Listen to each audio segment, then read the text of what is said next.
My name is Fabian Sperber. I joined Savills in 2010, right after leaving university. And therefore, since my career in the real estate market, markets have only gone up. The markets have gone up because of the low interest environment that have fueled the markets, of course. And what I wanted to do now is to give you an insight in the next 15 minutes on how we see the markets, where we're coming from, where we're currently at, and where the markets will be in the remainder of 2017 and beyond. And I want to start off to give you a little European comparison.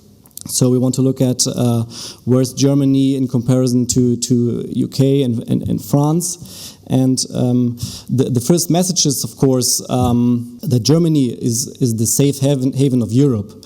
More than ever, because after the Brexit decision, it's the only one left over in Europe. And the Brexit decision has really fueled the interest in German property, and this led to the situation that Germany overtook the UK in the year 2016 in terms of commercial investment volume for the first time.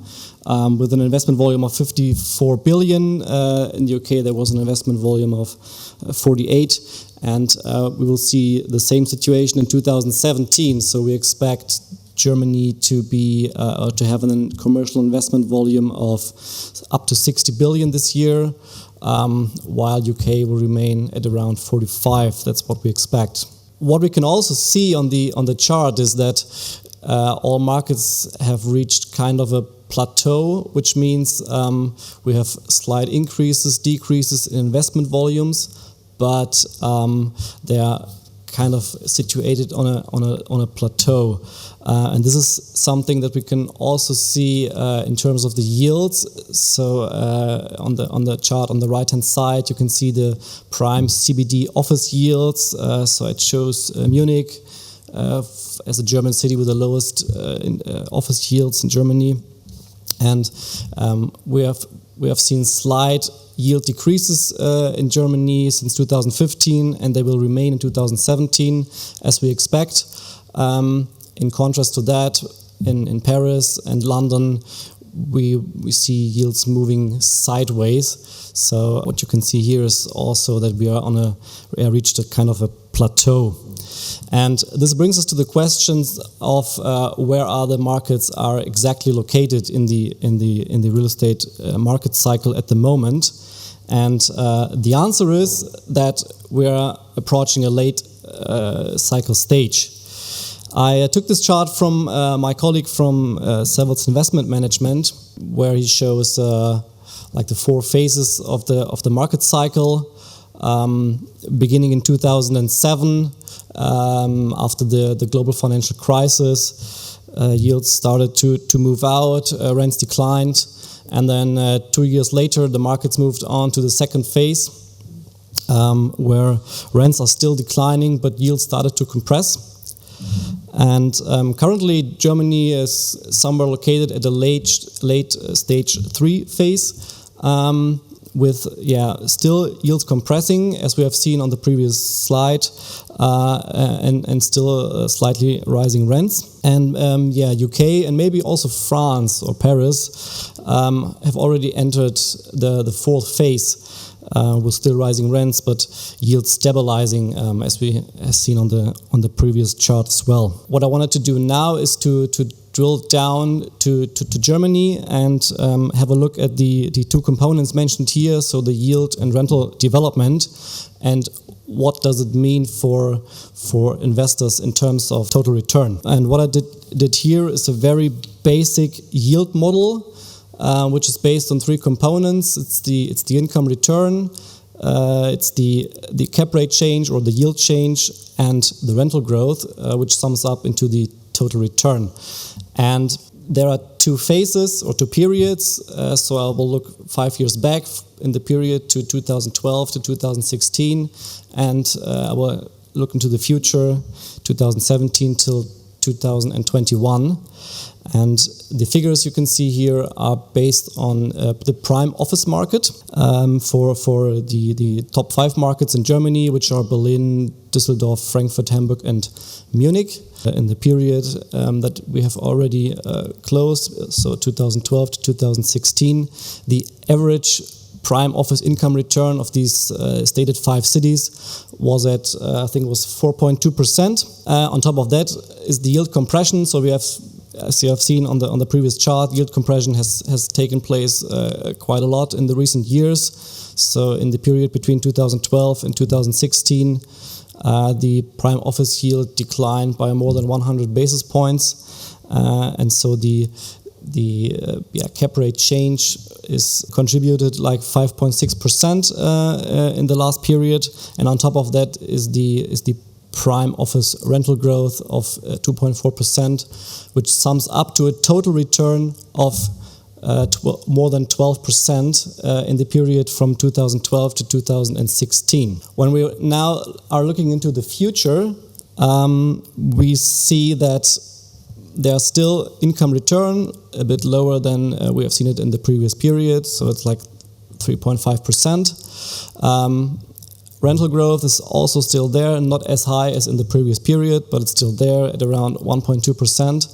But we have only a negative cap rate change because we expect prime office yields to start to increase maybe from 2018 onwards. I took these figures from German Dicker Bank, and this contributes on a negative way, and this sums then up to a total return of only almost 4%. And this makes clear that rental, or the cash flow and the rental piece is getting more and more important.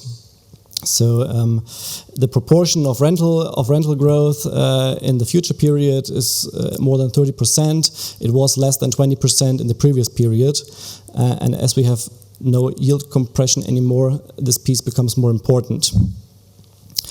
And furthermore, as we are in a very pricey market at the moment with very, very low yields, high capital values, and rental growth becoming more important, investors are looking into different sectors and looking for alternative investments.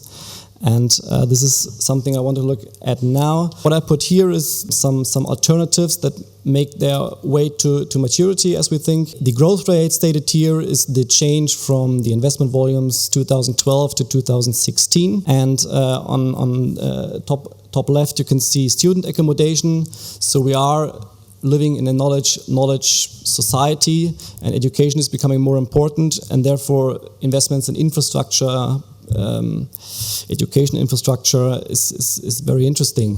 And the student accommodation sector has basically increased from nothing in 2012. This is why the growth rate is so high. So we had investments of more than 700 million in 2016 in Germany in student accommodation, and we expect this value to expand to over 1 billion this year. So growth will continue in that sector. Another alternative investment is nursing homes.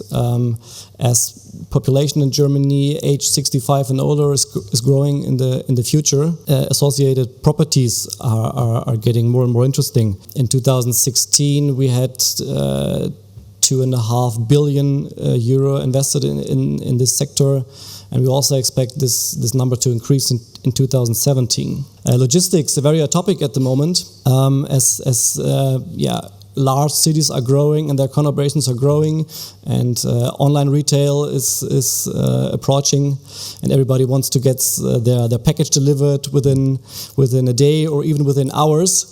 Logistics, and especially the buzzword city logistics, is getting more and more important, and this is why this sector has matured during the last years, as we think, and almost 5 billion have been invested in this sector in 2016, and we expect this number to surpass 6 billion in this year.